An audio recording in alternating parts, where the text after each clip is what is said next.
7월 29일 금요일 삶의 기적을 일으키는 30분 예배를 시작하도록 하겠습니다. 하나님께서 오늘 우리에게 주신 말씀은 요한복음 1장 14절에서 18절까지 말씀입니다. 이 말씀 제가 봉독하도록 하겠습니다. 말씀이 육신이 되어 우리 가운데 거하시매 우리가 그의 영광을 보니 아버지의 독생자의 영광이요 은혜와 진리가 충만하더라. 요한이 그에 대하여 증언하여 외쳐 이르되 내가 전에 말하기를 내 뒤에 오시는 이가 나보다 앞선 것은 나보다 먼저 계심이라 한 것이 이 사람을 가리킴이라 하니라. 우리가 다 그의 충만한 데서 받으니 은혜 위에 은혜로라. 율법은 모세로 말미암아 주어진 것이요 은혜와 진리는 예수 그리스도로 말미암아 온 것이라. 본래 하나님을 본 사람이 없으되 아버지 품속에 있는 독생하신 하나님이 나타내셨느니라. 아멘. 오늘도 이 시간 하나님께서 우리에게 주신 말씀을 듣기 전에 잠시 기도하는 시간 갖도록 하겠습니다. 하나님 아버지, 오늘도 연약한 저희를 사랑하셔서 우리 하나님 친히 저희를 만나주시니 감사합니다. 또한 저희에게 오늘도 말씀해 주시니 감사합니다.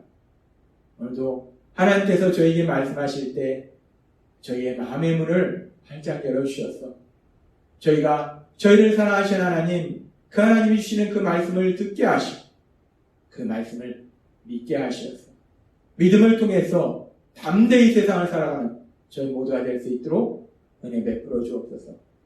예수님의 이름으로 감사하며 기도드리옵나이다. 아멘. 하나님께서는 우리에게 말씀해 주셨습니다. 요한복음 1장 14절의 말씀을 통해서 말씀이 육신이 되어 우리 가운데 거하심에 우리가 그의 영광을 보니 아버지의 독생자의 영광이요 은혜와 진리가 충만하더라 라고 말씀하셨습니다. 이 말씀을 통해서 말씀이신 예수님, 하나님이신 예수님께서 우리와 똑같은 육체를 지닌 인간의 몸으로 이 땅에 오셨고 그렇게 예수님이 우리와 똑같은 육체를 지닌 인간의 몸으로 이 땅에 오신 것이 예수님의 성육신이 왜 그렇게 중요한지 우리의 구원에 있어서 우리의 삶에 있어서 그 중요성에 대해서 우리에게 말씀해 주셨어요. 그리고 우리가 이 말씀을 계속해서 살펴보면 그렇게 하나님이신 예수님께서 우리와 똑같은 육체를 지닌 인간의 몸으로 이 땅에 오셨는데 그런데 지금 이 말씀해 보니까 그 예수님 안에 은혜와 진리가 충만하더라 라고 말씀합니다. 그렇게 하나님이신 예수님께서 우리와 똑같은 육체를 지닌 인간의 몸으로 이 땅에 오셨는데 은혜와 진리가 충만하죠. 우리 눈에 볼 때는, 사람들의 눈에 볼 때는 예수님은 우리와 똑같은 육체를 지닌 인간이기 때문에 그 예수님은 사람처럼 보인다는 거예요. 그냥 단순히 우리와 똑같은 사람이구나 라고 보인다는 거예요. 그런데 그 예수님 안에 은혜와 진리가 충만하더라는 거예요. 이 말씀을 통해서 다시 한번 하나님은 우리와 똑같은 육체를 지닌 모습으로 이 땅에 오셨지만 우리 예수님은 그렇다고 해서 우리와 똑같은 피조물이 아니라 하나님이시구나 라는 그 진리를 다시 한번 명확하게 말씀하시는 거예요. 왜 예수님 안에 은혜와 진리가 충만하다는 것이 예수님이 하나님이시라는 말씀인가? 우리가 이 부분을 알기 위해서는 모세가 하나님의 영광을 보여주옵소서라고 하는 말하는 장면이 있어요. 출애굽기 33장 18절에 보면 모세가 이렇게 얘기합니다. 모세가 이르되 원하건대 주의 영광을 내게 보이소서. 하나님의 영광을 저에게 보여주세요 라고 모세가 하나님한테 말씀드립니다. 그렇게 모세가 하나님한테 말씀드렸을 때 하나님께서는 그런 모세를 신의 산으로 부르시고 그리고 하나님께서 이렇게 선포하세요. 출애굽기 34장 6절의 말씀.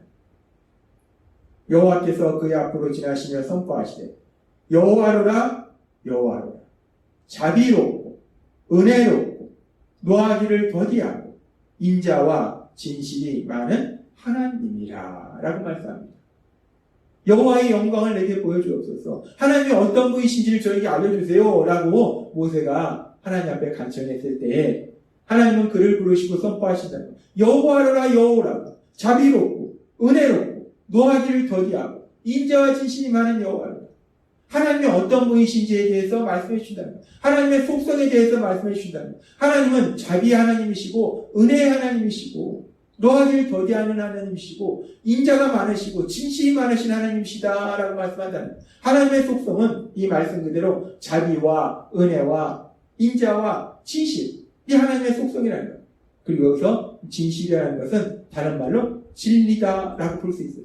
따라서 하나님의 속성은 자비와 은혜와 지금 이 말씀처럼 또 진실 그리고 인자라고 말 수 있어요. 진리, 인자라고 말씀할 수 있어요.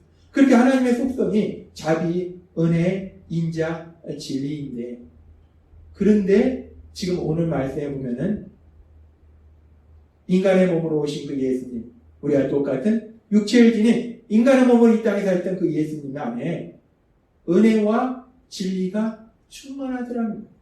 하나님의 속성인 그 은혜와 진리, 그 은혜와 진리가 우리 예수님 안에 충만하다는 거예요.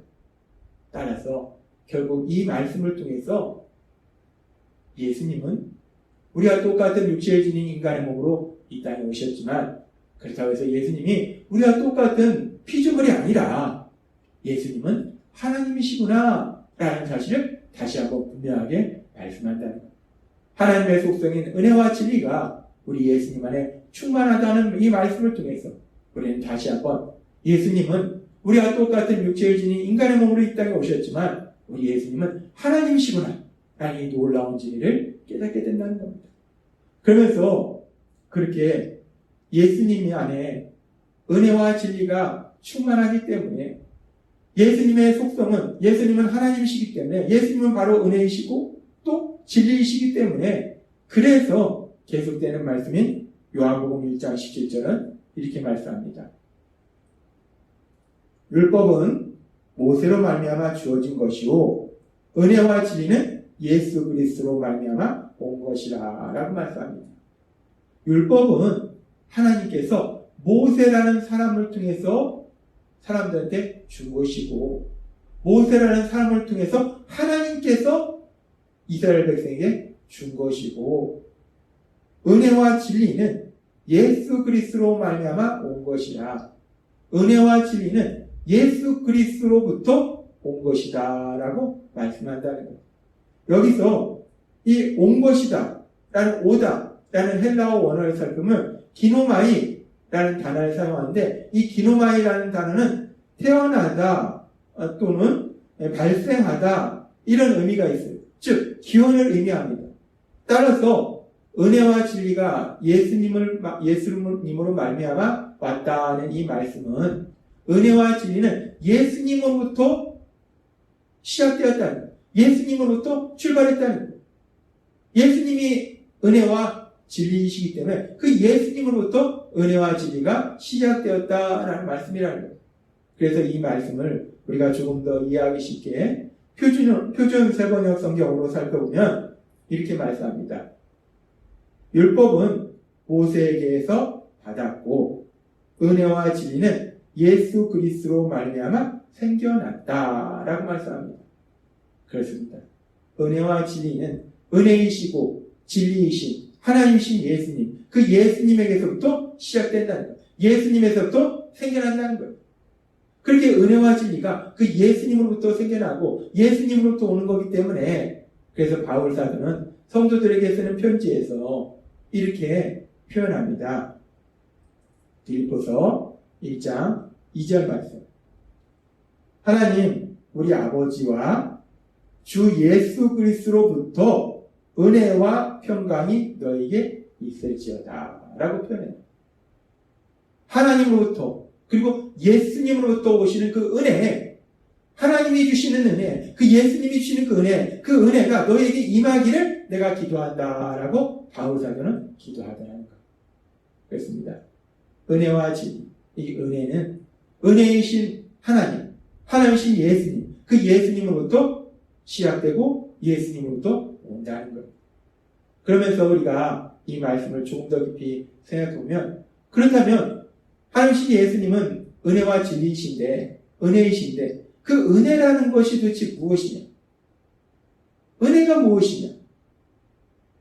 우리가 이 말씀을 삶 속에 적용하기 위해서는 은혜가 도대체 무엇을 의미하는지에 대해서 우리가 알아야 됩니다. 은혜라는 것이 무엇인가? 이 은혜에 대해서 우리가 조직신학적으로 살펴보면 은혜라는 것은 조직신학적으로 무엇을 은혜라고 말하는가? 조직신학적 정의하면 은혜는 형벌받을 자를 향한 하나님의 선하심, 형벌받을 자를 향한 하나님의 사랑, 그것이 은혜다라고 조직신학적으로 은혜에 대해서 정의한다는 이 말씀을 쉽게 엉망진창으로 살고 있는 사람들을 향한 하나님의 사랑, 그 사랑이 은혜다라고 하나님은 우리에게 말씀하신다는 거예요. 그렇다면 우리가 이제 이 말씀을 조금 더 깊이 들어가서 그 은혜가 형벌받을 자를 향한 하나님의 사랑이 은혜인데 그 은혜가 예수님으로 말미암아 왔다는 거예요. 예수님으로부터 시작됐다는 겁니다. 그러면은 그렇게 예수님으로부터 시작된 그 은혜, 형벌받을 자를 향한 하나님의 사랑, 그 하나님의 사랑의 구체적인 모습은 무엇을 의미하는가? 형벌받을 자를 향한 하나님의 사랑의 구체적인 모습이 나타난 것이 바로 우리 예수님의 십자가입니다. 예수님의 십자가 죽으심. 예수님의 십자가 죽으심 안에는 형벌받을 자를 향한 하나님의 그 사랑, 그 사랑이 나타난다는 것. 그래서 로마서 5장 8절은 이렇게 말씀합니다.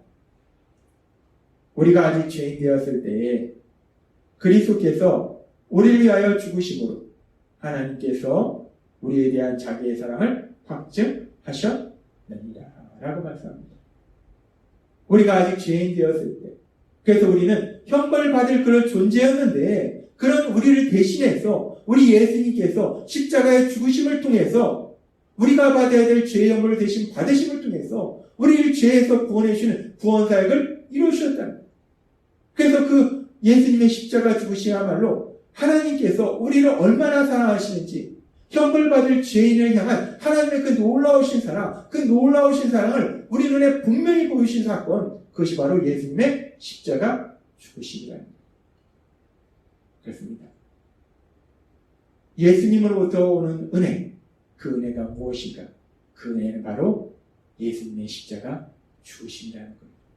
하나님 예수님, 우리와 똑같이 육체를 지닌 인간의 몸으로 이 땅에 오셔서 3년의 공생의 사역을 하시고 죄를 지은 우리를 대신하여 십자가에 돌아가시는 그 예수님의 십자가 죽으심, 그 예수님의 십자가 죽으심이 바로 형벌받을 죄인을 향한 하나님의 사랑이고 그 예수님의 십자가 죽으심이 바로 은혜라는 거예요. 그래서 오늘 말씀에 보면 그 예수님으로 말미암아 온 은혜라고 표현하는 거예요. 그 예수님 안에 은혜와 진리가 충만하고 그 예수님으로부터 우리에게 은혜가 왔다라고 말씀한다는 거예요. 오늘 말씀을 통해서 우리는 다시 한번 하나님 예수님, 그 예수님으로부터 그 은혜가 우리에게 왔음을 다시 한번 기억하면서 그 은혜는 결국 예수님의 십자가 죽으심을 통한 우리를 죄에서 사하시는 그 놀라우신 은혜임을 다시 한번 깨달으면서 그렇게 십자가 죽으심을 통해서 우리에게 주신 그 예수님, 그 예수님의 은혜, 그 은혜 안에 머물므로 인해서 우리가 죄 사함 받아서 하나님의 사랑받는 아들과 딸로서 이 땅을 살아가시는 여러분이 되시기를 바랍니다. 하나님은 오늘 우리에게 말씀하신 은혜, 그 은혜가 어디로부터 출발하는가? 어디로부터 시작됐는가? 바로 하나님이 우리와 똑같이 육체를 지닌 인간의 몸이었던 그 예수님, 그 예수님부터 그 놀라우신 은혜, 그 은혜가 시작됐다는 거예요. 오늘 말씀처럼 그 예수님으로부터 시작된 그 은혜, 그 은혜로 인해서 이제 죄 사함 받아서 하나님의 사랑받는 아들과 딸로 살아갈 때 계속해서 그 하나님이 주시는 그 은혜, 예수님이 주시는 은혜 안에서 정말 기쁨과 평안을 누리는 그렇게 은혜 베풀어 주신 그 하나님, 그 하나님의 그 예수님, 그 예수님을 이 땅 가운데 전하는 귀한 삶을 사시는 여러분이 되시길 주님의 이름으로 축원합니다. 기도하겠습니다. 하나님 아버지 감사합니다. 오늘도 주신 말씀처럼 하나님이신 예수님 안에는 은혜와 진리가 충만하고 그 예수님으로부터 은혜가 시작되었는데 그 은혜는 결국 형벌받을 죄인을 향한 우리 예수님의 십자가 죽으심, 그래서 그 예수님의 십자가 죽으심을 통한 우리를 죄에서 구원해 주신 그 역사가 우리 예수님으로부터 시작한 그 놀라운 은혜임을 우리에게 다시 한번 말씀해 주실 때 그 은혜로 인해서 구원받은 저희들이 그렇게 은혜 주시는 하나님이신 예수님, 그 예수님을 세상에 전하는 귀한 삶을 살아갈 수 있도록 역사해 주옵소서. 예수님의 이름으로 감사하며 기도드리옵나이다. 아멘.